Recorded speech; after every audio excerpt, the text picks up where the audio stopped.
This is Southern Cross News with Rick Fontaine.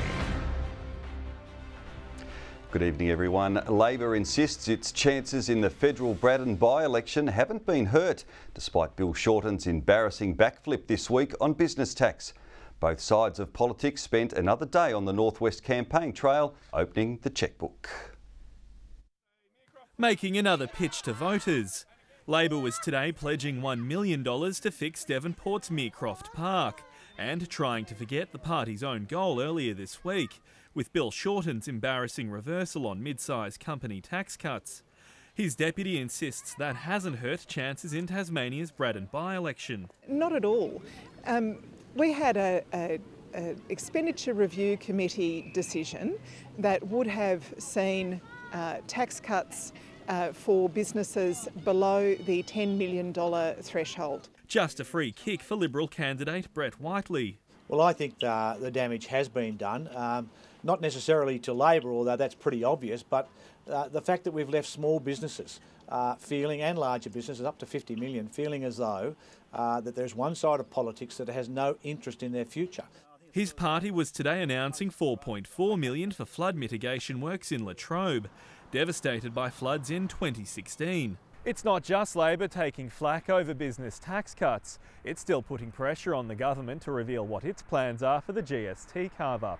Well, the reason the government is dragging its feet on the GST review is because it doesn't want to release it before a by-election in Tasmania and a by-election in Queensland. We've made it very clear that there will be not a dollar lost to Tasmania as a result of GST. The Prime Minister's been very, very clear on that, and we will release the work soon. Voters can expect plenty more electioneering, with Bill Shorten to fly into the state early next week. Sean McComish, Southern Cross News. We have some breaking news now on a data breach at the Tasmanian Electoral Commission. In a statement just released, the TEC confirmed a hacker stole a backup file from a company called Typeform, which it uses to collect data through its website. Authorities believe the information includes the name, address, email and date of birth for people who applied for an express vote at recent elections. The Electoral Commission says it will contact affected people and apologises for the breach. Investigations are continuing into what sparked a blaze behind a Launceston workshop this afternoon. Several crews responded around 1:30 p.m. to Hobart Road, Youngtown, and managed to get the shed under control a short time later. The damage bill is not yet known. Police say no one was injured. There's been another blowout of Tasmania's public housing waiting times. The latest quarterly figures showing the average time to house priority applicants has risen to 72 weeks. That compares with 63 weeks at the end of December and 49 weeks this time last year. In March, there were more than 3,400 people on the housing register. A total of 229 people on that wait list were housed in the first quarter of 2018. Tributes are flowing for a much-loved Launceston identity who sadly passed away this week. Peter Douglas, known by many as Pete or Pops, spent 20 years behind the wheel of City Park's train. He was today remembered as a passionate ambassador for the park and loved to delight youngsters. He was just a friend to everybody, and all the kids loved him. They had great respect for him, and the mums and dads, of course, when they were young, they were riding on the train too. It's believed Mr Douglas covered more than 100,000 kilometres around the 1 kilometre track during his time. The next generation of Tasmanian doctors are getting trained up to prepare them for general practice. Local health professionals say it's a crucial area to help take pressure off our stretched hospitals. GP registrars getting hands-on experience with some tricks of the trade today, practising the techniques of plastering to help treat patients with bone breaks and fractures. It's really important because our GPs, of course, need to deal with whatever comes into their consulting room. We do have lots of broken bones and all sorts of accidents that may happen. It's a crucial skill they need to be versed in to deal with the wide range of injuries they may see over their career. The presentation to general practice fractures can be quite variable. Sometimes you get it a lot in a month, sometimes you get it once a year, so it's good to brush up the skills, definitely. The job of GPs as important as ever. With our hospitals under pressure, they can help take some of the load off emergency departments and provide crucial care in regional areas. GPs are here to take some of the stress off of the healthcare system in other areas, such as some hospital presentations. So GPs are there and willing and prepared to do whatever they can, and this certainly assists with that. Michael Breen, Southern Cross News. Clarence have booted their way back onto the winners list, overrunning Kingborough at home this afternoon. The Blues once again looked out of sorts, going down to Glenorchy at KG5, while Lauderdale's bad run at UTAS Stadium continued against the reigning premiers. Out to show that last weekend's win over the Blues was no fluke, the Tigers kept up with the Roos early at Blunston Arena. Mitch Carter proving a revelation in the visitors' forward line, with his teammates backing him all the way. The Roos coach showing his side wouldn't be bullied on their home deck, clawing back the lead and control of the game. From there, the majors were few and far between for Kingborough. Heath Thompson holding his own in the square, but it wasn't enough to spur on a fight back. Jake Cox doing what he does best, hugged in on the boundary, with Tom Birchall snapping the Roos season back into shape with the 47-point win. Keen to back up last weekend's dominant win over Clarence, Glenorchy set about it right from the opening bounce at KG5, with Ben Kamarick solid in front of the sticks. Still looking out of sorts after their shock loss to the Tigers, the Blues gifted the Pies another as the home side began to run rampant. Mitch Thorpe providing one of the visitors' few highlights of the day, but celebrations were short-lived as Glenorchy's impressive run continued, coming away the 48-point winners. Desperate to break their UTAS Stadium curse, things didn't look good for Lauderdale early as North Launceston helped themselves to the first 4 majors of the match while keeping the visitors goalless in the first quarter. But McCulloch showing no signs of rust in his return from injury, with Lauderdale eventually booting a few back to give themselves a glimmer of hope.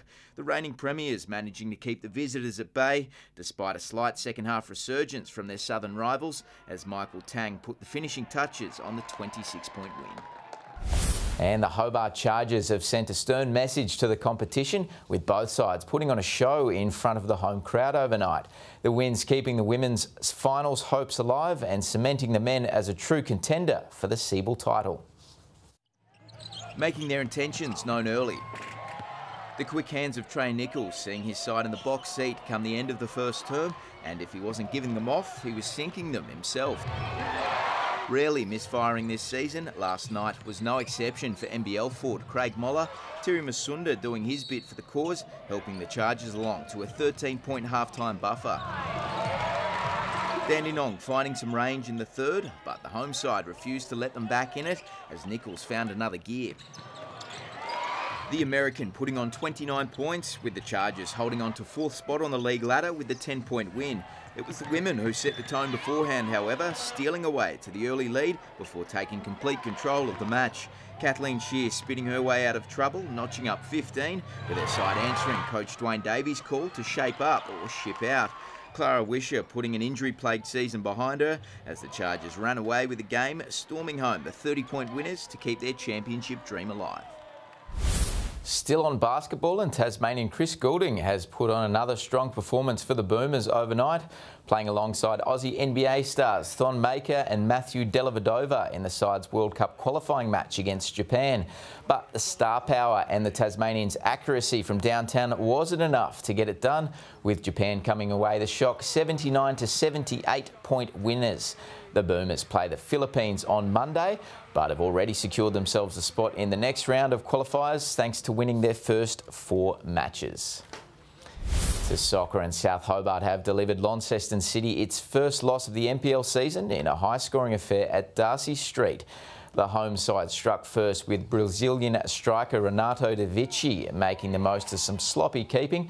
Tyler Fisher squaring things up a short time later to set things up for a fierce second half. Both sides managing one more apiece before Alex Walter came off the bench to give South the edge. De Vici putting the finishing touch on the match in the dying minutes to keep South's title hopes alive with the 4-2 win. Good evening. A cold front brought showers to the west and north this morning, spreading statewide by the afternoon. Burnie and Devonport both reached the state's high of 14 degrees, and it was 13 in Hobart and Launceston. Friendly Beaches shared the high of 14. It was 13 at Low Head and Maria Island, 12 at Smithton, St Helens and Ouse, 11 on King Island, and a top of just 6 at Lyowini. Clouds set over the north and west of the state, spreading statewide by the afternoon. And zooming out, we can see high-level cloud associated with the jet stream moving swiftly over central Australia, with some mid to low cloud over the top end and parts of Queensland, and higher cloud over southern WA and parts of South Australia. Tomorrow, a high-pressure system trundles between the Victoria and New South Wales border, extending ridges over Tasmania and WA. Westerly winds reaching up to 30 knots about the southeast in the morning before tending west to northwesterly in the late afternoon and evening. Swells to 2 metres in western and southern waters.